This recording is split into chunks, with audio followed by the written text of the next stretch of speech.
What would drive a young man, the primary heir to one of the most powerful noble titles in all of Italy, to turn his back on everything?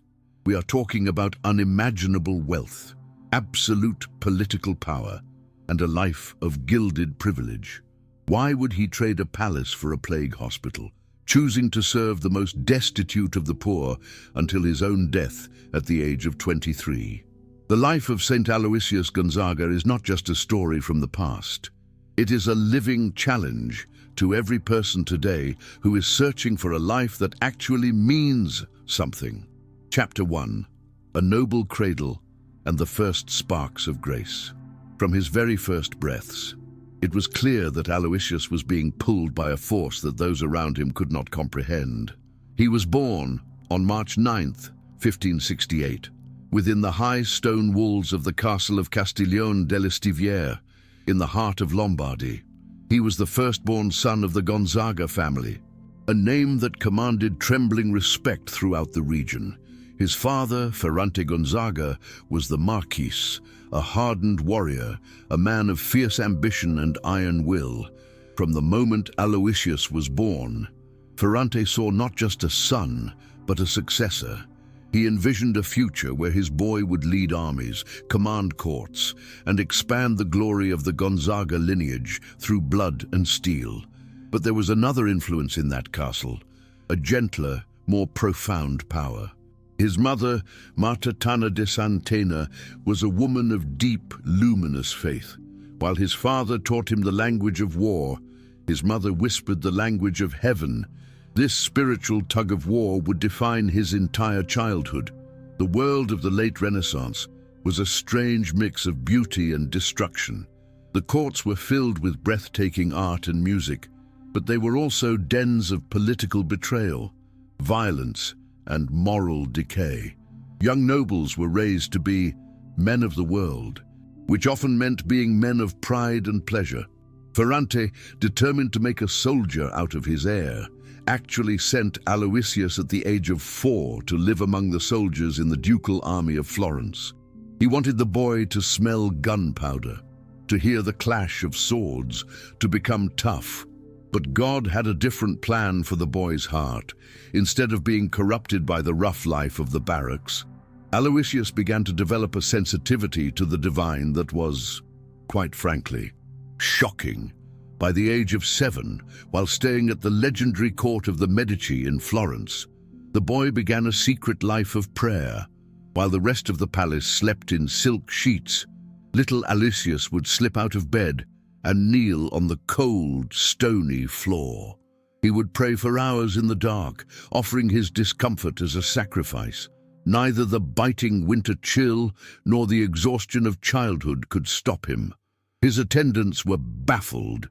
They didn't know how to handle a child who preferred the silence of God to the spectacles of the court. At age 9, his path became even clearer. During a visit back to Castiglione, he received formal catechesis. The local bishop was stunned. The boy didn't just memorize the answers, he understood the mysteries of the faith with the depth of a seasoned theologian.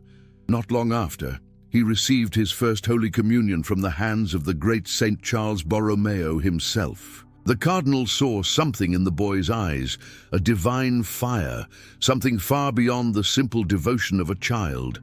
The seeds were planted. In the midst of pomp and vanity, a heart of pure gold was being refined in the furnace of silence. Chapter 2. The Vow of Purity and a Hidden Life. At the tender age of 9, while most children are lost in games, Aloysius Gonzaga made a decision that would seal his destiny forever. He consecrated his purity to God. This wasn't some childish whim or a fleeting emotion. It was a radical act of the will. In the presence of the King of Kings, he made a perpetual vow of chastity. He understood, with a clarity that seems almost miraculous for his age, that he wanted his heart to be undivided. He didn't want to belong to a noble house. He wanted to belong entirely to Christ. To understand this, you have to understand the era. This was the time of the Counter-Reformation. a time when the Church was calling her children back to holiness. Devotion to the Immaculate Virgin Mary was the heartbeat of the faithful. Aloysius looked at Mary not just as a figure in a painting, but as his true mother. His vow wasn't about saying no to the world. It was about saying yes to a love that was far more real than anything he could see or touch. His life became a masterclass in spiritual discipline. He spent hours in meditation. He devoured the lives of the saints as if they were maps to a hidden treasure. He began to avoid the empty talk of the court, the gossip, the crude jokes, the endless obsession with status. To his peers, he was a mystery. They didn't understand why the heir to a marquisate would rather spend his time in recollection than in the hunting field or the ballroom. His spiritual director, Father Cipari, would later write that Aloysius fought for purity of heart with a vigilance that was breathtaking. He guarded his eyes, he guarded his thoughts. He treated his soul like a sacred garden that had to be protected from the weeds of the world. But don't mistake this for gloom. Aloysius wasn't a miserable ascetic. Those who truly knew him saw a radiance in his face. There was a joy, a deep, bubbling inner peace that came from his relationship with Jesus. When he walked into a room, or when he knelt to receive the Eucharist, there was a light about him. He had found the center of his being, and it wasn't in his family name or his future title. It was in the heart of God. Chapter 3. The Ultimate Choice. The tension was reaching a breaking point. On one side stood the Marquis Ferrante, holding the crown of a marquis, the keys to the castle, and the legacy of the Gonzaga name. On the other side stood the crucified Christ, calling Aloysius to a life of poverty, humility, and service. The stage was set for one of the most dramatic renunciations in the history of the nobility. Aloysius was ready to choose his king, and the world was about to be shaken by his choice. As young Aloysius grew, it became increasingly clear, even to the casual observer, that a profound conflict was taking root within the walls of the Gonzaga palace. There was a deepening chasm, an irreconcilable divide between the vocation beginning to bloom in his heart and the grand, earthly future his father had meticulously engineered for him. Ferrante Gonzaga was a man of the world, in the most absolute sense of the term. To him, his firstborn son was not just a child, but the natural heir to a title, a vast fortune, and a weight of responsibility that had been built stone by stone over generations of blood and political maneuvering. The very thought that Aloysius might cast all of this aside, that he might trade a crown of nobility for a crown of thorns, seemed to Ferrante like more than just a whim. It felt like an unthinkable betrayal, a strike against the very heart of the family lineage. But Aloysius, guided by the sharp clarity that only comes through deep prayer and unwavering faith, had already realized that God was calling him toward a different horizon. This was no impulsive teenage rebellion. No, it was the fruit of a long and agonizing journey of inner discernment. In the quiet hours of the night, the young noble weighed the heavy gold of his heritage against the light of eternity, and he found the world wanting. Through his readings and his encounters with the followers of St. Ignatius, he found himself drawn to the society of Jesus. To Aloysius, the Jesuits represented the most direct path to fulfilling God's command. Even if that path meant walking away from everything the world deemed precious, everything it deemed desirable. The process of formally renouncing his title as Marquis was a long, grueling, and emotionally exhausting battle. Aloysius began by opening his heart to his mother. She, a woman of profound piety, understood the sacred call echoing in her son's soul. Yet even she felt the staggering weight of what this sacrifice would mean for the House of Gonzaga. Then came the confrontation with his father, a clash of wills that would stretch across years. At first, Ferrante dismissed Aloysius's intentions as a passing phase, a momentary religious fever that would surely break. But as the months turned into years, he realized with growing dread that his son was dead serious. No argument of state, no pressure of blood, and no shimmering alternative could sway the young man's resolve. The negotiations between father and son were intense, often reaching a fever pitch. Ferrante tried every tactic. He argued that Aloysius could serve God just as well as an exemplary noble. He insisted that marriage and the governance of his lands were not barriers to holiness, that he could do immense good from his position of power. Aloysius listened. He listened with profound respect, weighing every word in his prayers, but every time he emerged from the silence, the answer was the same. God called him to the religious life, and to nothing else. This firmness, maintained without a hint of arrogance, but without a shadow of hesitation, slowly began to erode his father's iron resistance. Finally, in the year 1585, the wall broke. Aloysius obtained his father's consent to formally renounce the title of Marquis, passing his inheritance to his younger brother, Rodolfo. This act, performed before a notary, was absolute and irrevocable. Aloysius was not just walking away from a theory, he was walking away from tangible wealth, a brilliant future, and the security of a dynasty, all to follow the path he felt etched into his very soul. That signature on the parchment was, in its own way, an act of faith as deep as any prayer or bodily penance. Chapter 4. The battle with the father for the religious life. Those years of struggle, the constant friction between Aloysius's vocation and his father's ambitions, were the fires that forged his character. They deepened his faith in ways that comfort never could. Ferrante's resistance had not been limited to mere words. At one point, convinced that his son had been seduced by the influence of the Jesuits, the Marquis turned to more coercive measures. He restricted Aloysius's spiritual readings. He monitored his every movement. He cut him off from his spiritual directors. And finally, he sent Aloysius to the most dazzling courts of Europe. He hoped that by immersing the boy in the splendor of the world, Aloysius would finally see what he was about to lose and reconsider his path. For several years, Aloysius traveled with his father to the court of Madrid, the beating heart of the Spanish Empire. There, in the presence of King Philip II, amidst one of the most powerful and brilliant monarchies in human history, Ferrante expected his son to be enchanted. He wanted Aloysius to see the magnificence of power. However, the effect was the exact opposite. Instead of being blinded by the gold, Aloysius saw the shadows. He saw the palace intrigues, the shallow nature of courtly relationships, and the sharp contrast between the external luxury and the internal void that haunted those halls. The experience only confirmed his certainty. He did not belong to this world. During those years of forced waiting, Aloysius lived his vocation in the only way he could, deep within. He carved out spaces for prayer in the margins of his busy life. He sought spiritual guidance whenever a window of opportunity opened, and even in that hostile environment, he found ways to practice Christian charity.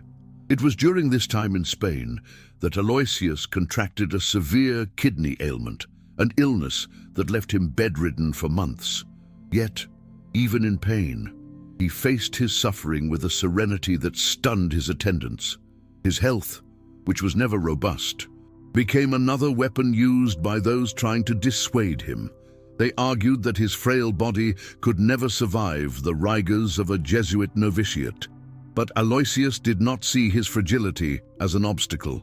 He saw it as another offering, a gift to be placed at the feet of God, trusting that the Creator would provide the strength necessary to fulfill his will. This attitude, this absolute trust in divine providence, would become the hallmark of his remaining years. Slowly, ever so slowly, The persistence of Aloysius and the relentless work of grace began to soften Ferrante's heart. The Marquis, though he never fully let go of his disappointment, came to a respectful realization. His son's vocation was authentic. To fight it any longer was to fight against God himself.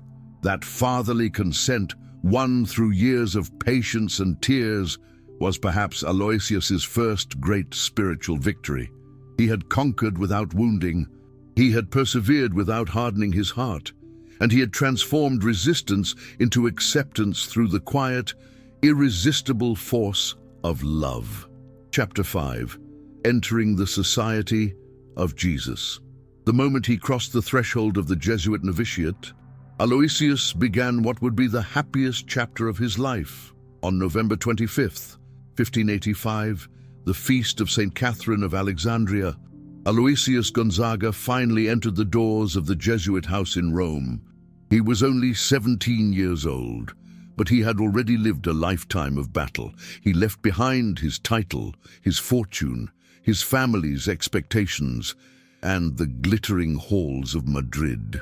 Yet, those who saw him that day would later testify, they had never seen Aloysius so radiant, so filled with a joy that was not of this world. What the world would surely label as an irreparable loss for Aloysius was the ultimate fulfillment of a lifelong quest. It was the total surrendering of his very soul into the hands of the living God. The Society of Jesus was the perfect crucible for a man of his temperament, founded by the soldier saint Ignatius of Loyola. Only 4 decades prior, the Jesuit order was a bridge between two worlds. It fused a rigorous interior life with a dynamic mission in the fields of education, global evangelization, and the direct service of the poor. This delicate balance between the stillness of contemplation and the fire of apostolic action resonated perfectly with what Aloysius had always known in his heart. His vocation was not a flight into the desert to hide from the world, but a total immersion into the service of his neighbor, fueled by a life of profound inner communion with Christ. His transition into the novitiate, with its rhythmic cycle of prayer, rigorous study, and humble manual labor, was not a burden for him. It was a liberation. For the first time in his life, the external world finally matched the interior longings of his spirit. The scheduled hours of meditation, the shared life with other young men who burned with the same holy fire, the study of Ignatian spirituality, all of this was like life-giving water to a parched and thirsty land. His superiors watched him with a mixture of immense satisfaction and deep concern. For Aloysius's fervor was so intense, his desire for bodily penance so great, and his habit of sacrificing sleep so frequent that they often had to step in, commanding him to moderate his ascetic impulses in the name of prudence. Perhaps the most miraculous fruit of this surrender was the transformation of his father, the Marquis Ferrante, who had fought until the very last second to stop his son's departure. Underwent a profound spiritual crisis after Aloysius entered the novitiate. Seeing the unwavering constancy and the radiant joy in his son's face, the old Marquis finally understood. This was not a teenage rebellion, it was a divine call. Ferrante himself began to take his faith with a new, trembling seriousness. Before his death in 1586, barely a year after Aloysius joined the society, the father reconciled fully with his son. And in a moment that reversed the natural order of the world, the powerful Marquis knelt and asked for the blessing of his own child. As he moved from the novitiate into the deep study of philosophy and theology, Aloysius revealed himself as a man of vibrant intelligence and noble character. His spiritual director in Rome was none other than Father Robert Bellarmine, a future saint and doctor of the Church, who would later testify to a shocking reality. In all his years of hearing confessions, Bellarmine claimed he had never met a soul with such extraordinary purity of conscience. This interior transparency, this total lack of malice, was the bedrock upon which the rest of his brief, but incredibly intense, religious life would be built. Chapter 6. The Years of Formation and the Depths of the Soul. During these years in the society, Aloysius did not just learn, he was transformed. Following the spiritual exercises of St. Ignatius, he conducted a systematic audit of his soul, learning to discern the subtle movements of the spirit and aligning every fiber of his being toward one single goal, the greater glory of God. This Ignatian training sharpened his childhood piety, shifting his focus away from individual penance and toward a love that was ready for the mission. The study of philosophy was no mere academic chore. It was a passionate adventure of the mind. Growing up in the height of the Renaissance, Aloysius found in theology a fertile ground where the rigor of logic and the depth of faith met in a perfect embrace. His professors marveled at how he combined a brilliant intellect with a spirit of genuine humility, always acknowledging that true knowledge is a gift from God, meant only to serve the cause of divine love. In the daily life of the community, Aloysius displayed a side of his character that the cold halls of the court had never seen. He possessed an attentiveness toward others that went far beyond mere politeness. He genuinely cared. He remembered the struggles of his brothers. He carried their burdens, and in every face he saw the crucified Christ. This fraternal charity, practiced with such natural ease, was the clearest evidence that his soul was anchored in the heart of God. Living in Rome, at the very pulse of the Church, Aloysius could not be indifferent to the great storms of his time: the Protestant Reformation, the desperate need for missions in the newly discovered lands of Asia and America, the internal reform of the Catholic world. All of these fueled his desire to contribute to the mission, yet he never sought greatness or power. He preferred the humility of the small and the everyday, trusting that God would use him as he saw fit. His superiors saw in him a future priest of immense apostolic value, a man whose solid formation and deep prayer life made him an effective instrument in the hands of the Almighty. No one could have imagined that this young man, so full of life and intellect, had only 1 year left on this earth, and that his greatest apostolic work would not be found in books or sermons, but in the most radical act a human being can perform, giving his life for his neighbor. Chapter 7. The Shadow of Death and the Service to the Sick. In the winter of 1590, a dark cloud descended upon the Eternal City. A terrible epidemic of bubonic plague and typhus tore through Rome. Thousands were dying in the streets, and the hospitals were overwhelmed with the stench of death. Fear gripped the city, causing many to flee or to bolt their doors against the dying. The hospitals, especially the Hospital of the Holy Trinity, were drowning in a sea of suffering, with the poorest of the poor lying on the cold stone floors, abandoned and waiting for the end.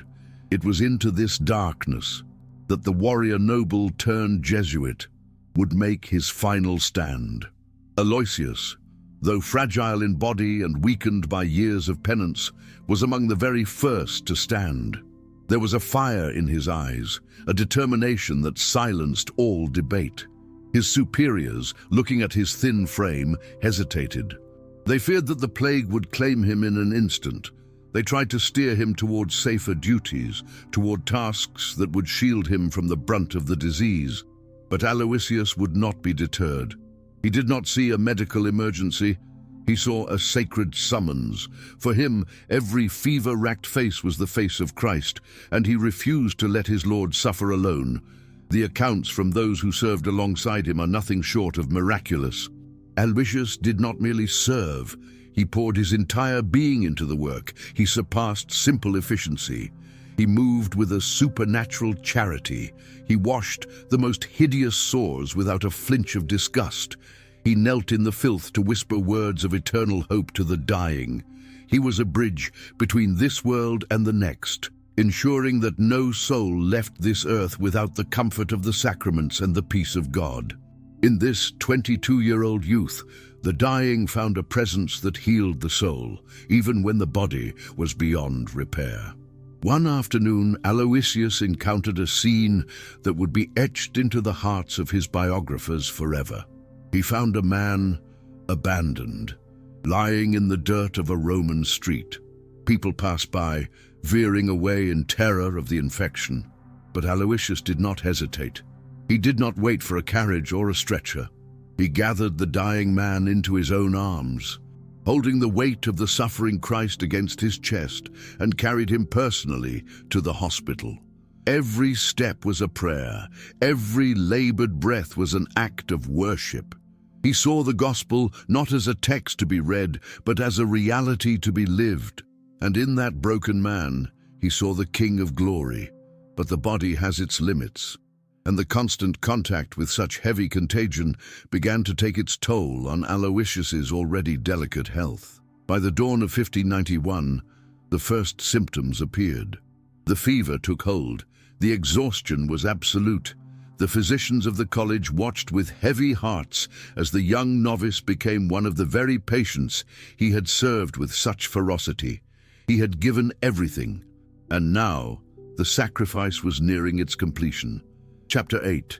The sacrifice consummated, holy death and eternal triumph. At the age of only 23, Aloysius Gonzaga gave his life as the ultimate fruit of his love for Christ in the poor. The news of his illness sent shockwaves through the Society of Jesus and back to his family in Castiglione. The best doctors of Rome were summoned.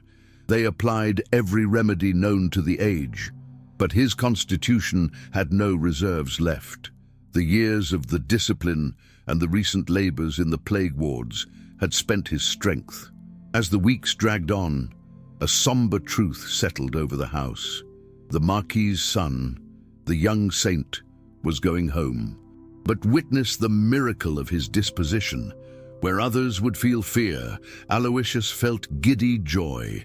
Where there should have been despair, there was a peace that passed all understanding.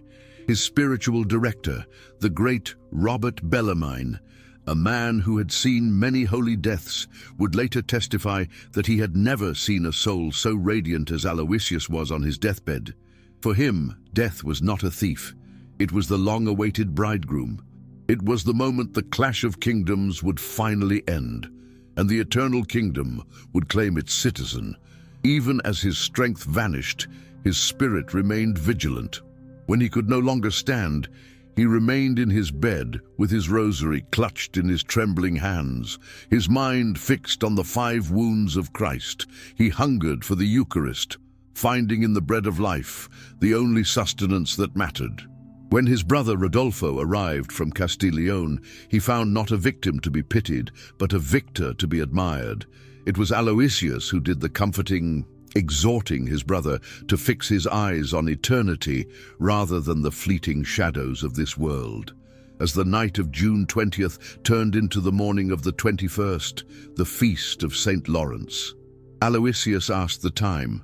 When told it was midnight, a smile of pure radiance broke across his face. "This," he whispered, "will be the most beautiful night of my life." With his eyes locked onto the crucifix and his lips moving in a final, silent surrender, Aloysius Gonzaga stepped into the arms of God. He was 23 years old. His life was short in years, but infinite in depth, for he had filled every second with the weight of eternity. The world felt the void of his passing, but the church felt the birth of a giant. His holiness was so undeniable that he was beatified a mere 14 years later in 1605, and eventually raised to the altars as a saint in 1726. In 1729, Pope Benedict XIII declared him the patron of Catholic youth, a beacon for every young person who dares to seek something greater than the world's empty promises. Chapter 9. The Radiance of Holy Purity, a challenge for the modern heart. The life of Aloysius is a radical invitation to rediscover the power of purity as a path to true freedom and authentic love. To the modern ear, the holy purity Aloysius practiced might seem alien, perhaps even extreme. But if we look closer, past the 16th century customs, we see the deepest longing of the human heart. We see the desire to love and be loved totally, without masks, without being used, and without superficiality. Today's culture offers a counterfeit, a version of love that is banal and fleeting, a version that separates pleasure from the soul. It leaves the youth of today not satisfied but empty. The Church's teaching on purity is not a list of no's. It is a resounding yes to the dignity of the human person. It is a declaration that you are not an object to be consumed, but a temple to be honored. Aloysius understood that to give oneself to God completely, one must be the master of their own heart. And in that mastery, he found a joy that no worldly pleasure could ever replicate: true love. In whatever sacred form it manifests, whether it be in the holy bond of marriage, in the total surrender of a life consecrated to the heavens, or in the profound depths of a soul-stirring friendship, always demands the recognition of a higher dignity. It is the unwavering will to seek the genuine good of the other, far beyond the fleeting shadows of one's own satisfaction. Aloysius chose the path of perfect chastity, not as a rejection of the heart's capacity to love, but as the ultimate expression of his total devotion to the King of Kings. He recognized in this a specific vocation, a rare and radiant calling that, while not a universal path for all, has been forever cherished by the Church as a living sign of the eternal kingdom.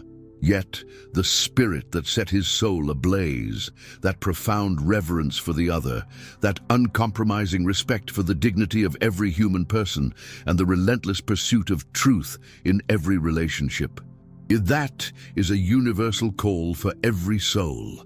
Every young man and woman, regardless of their station in life, is summoned to live their relationships with the same clarity of heart that defined Aloysius, without the cold calculations of self-interest, without turning the other into a mere tool for pleasure, but with the overflowing generosity of one who truly loves.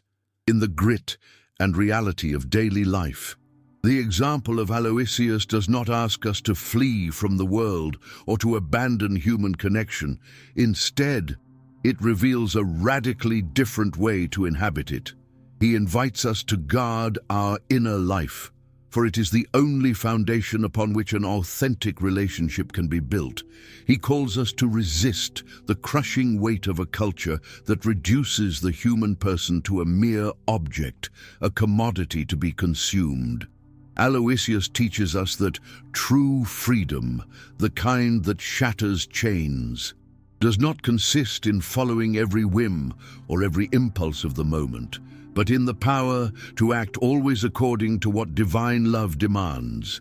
This interior liberty, forged in the fires of prayer and the sacramental life, is exactly what allowed Aloysius to live with such burning intensity and overwhelming joy, even in a life that, by earthly standards, was far too short. The purity of Aloysius, in the end, speaks to us of something far grander than mere restraint. It speaks of a unified heart, a heart perfectly centered on God and therefore wide open to the neighbor, capable of loving without the poison of possessiveness and serving without the rot of self-complacency. This interior unity, which Aloysius manifested in an extraordinary way, is the fruit promised to every Christian who diligently tends to their relationship with the Creator through the mysteries of prayer, the grace of the sacraments, and the profound brotherhood of the Church. Chapter 10. The Great Renunciation, Seeking God Amidst the Ruins of Worldly Wealth. The choice of Aloysius to cast aside immense riches and temporal power remains a piercing challenge to our modern, consumer-driven society. His renunciation of the title of Marquis, his abandonment of a life of prestige, and his rejection of the corridors of power stands as one of the most radical gestures in the annals of the saints, and perhaps one of the most bewildering to the contemporary mind. We inhabit a world where success is measured solely by the weight of one's pockets, the height of one's social status, and the reach of one's influence. In such a world, to voluntarily embrace the poverty of the gospel seems, at best, like an incomprehensible folly. But the gesture of Aloysius hurls a direct question at our souls. What, in the light of eternity, truly has value? The gospel of Jesus Christ answers this with a clarity that shatters the illusions of the world, even when that answer contradicts every human instinct.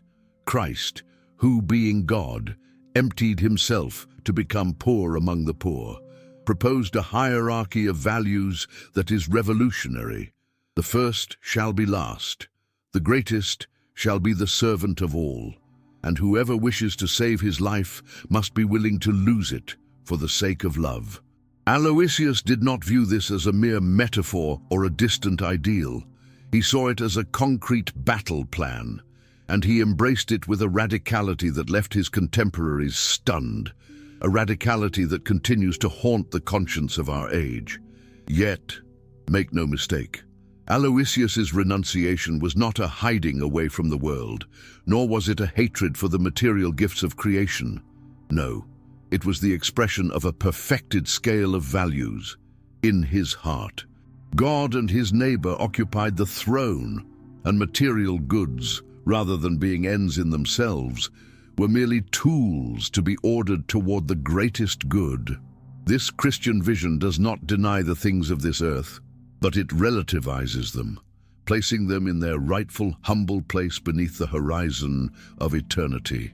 For the youth of today, the example of Aloysius may not mean a literal abandonment of all property or career paths, though some will feel that sacred tug toward the consecrated life. But it does mean, fundamentally, a ruthless honesty. We must ask, what place do material things hold in the castle of our hearts? Are we seeking, above all else, the accumulation of status and social applause, using our relationship with God and others as a means to an end?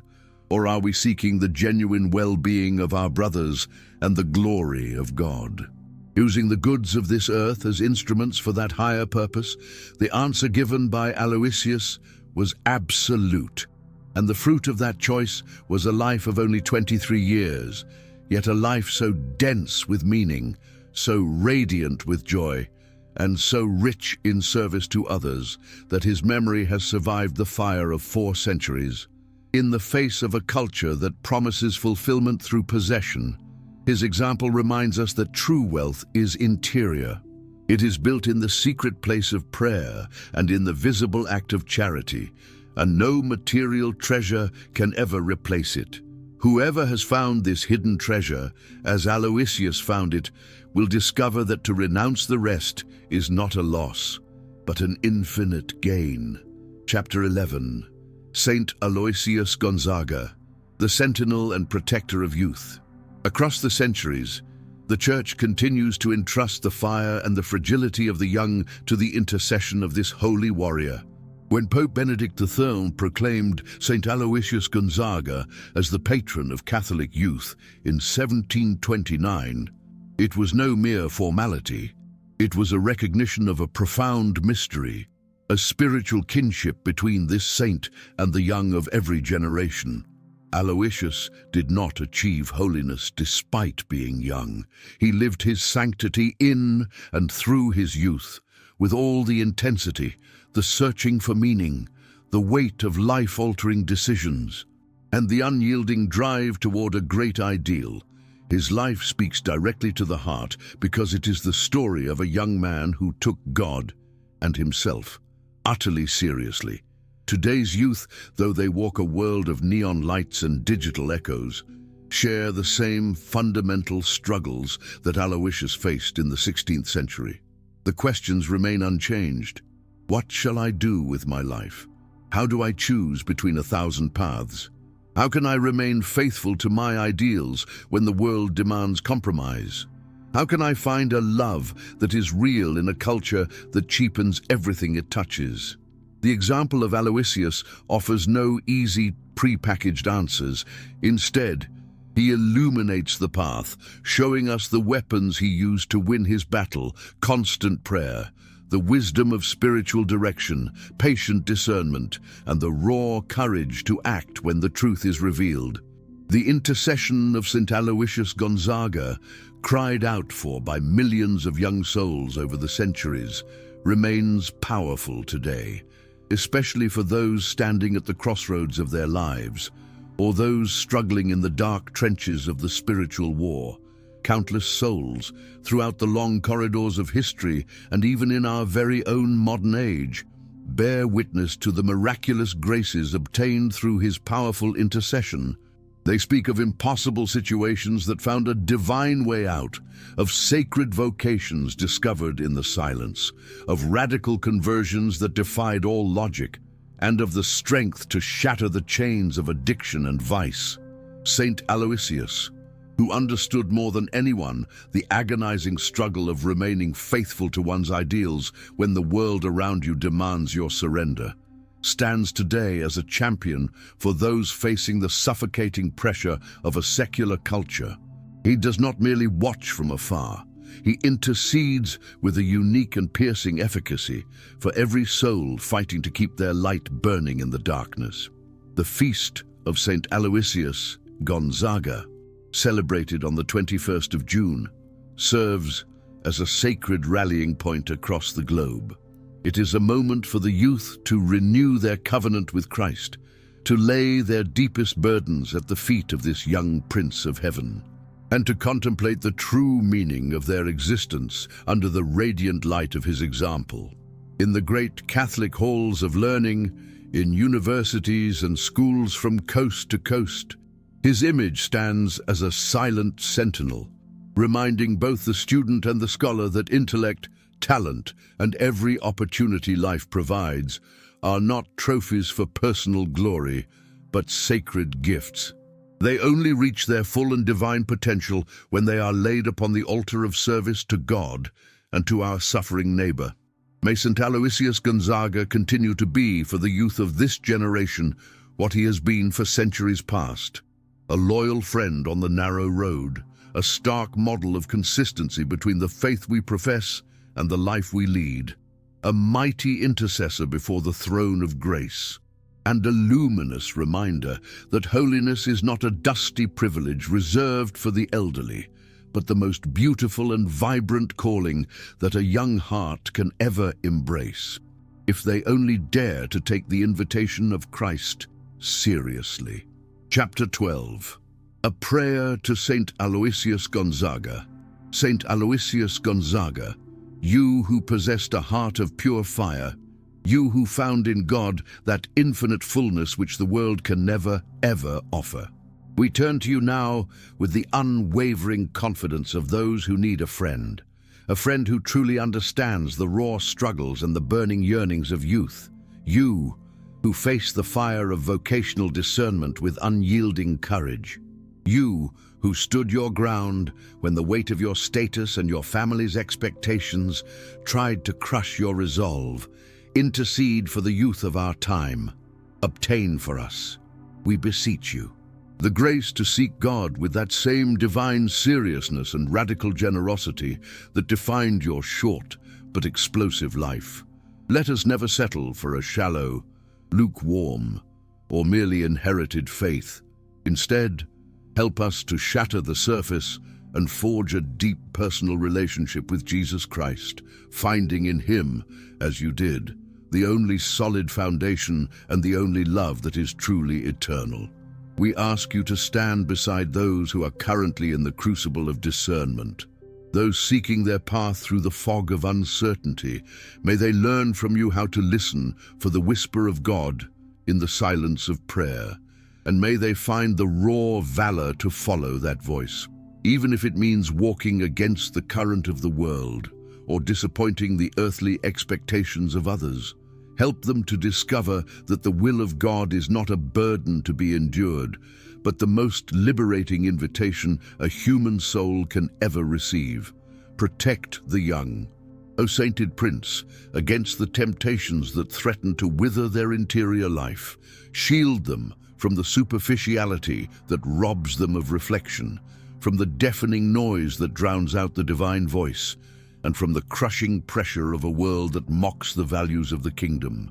May they find in the sacraments, in the depths of prayer, and in the fellowship of the Church, the strength to live their faith with shameless coherence, never blushing at the gospel in the face of a world that chooses to ignore or despise it. Saint Aloysius Gonzaga, patron of youth and mirror of total surrender, walk with us on this journey toward the Father, so that at the end of our days, whether our life be long or brief, we may be able to say, just as you did, that we kept nothing back for ourselves, but offered everything to the only love, the only King, who deserves the totality of our hearts. Amen.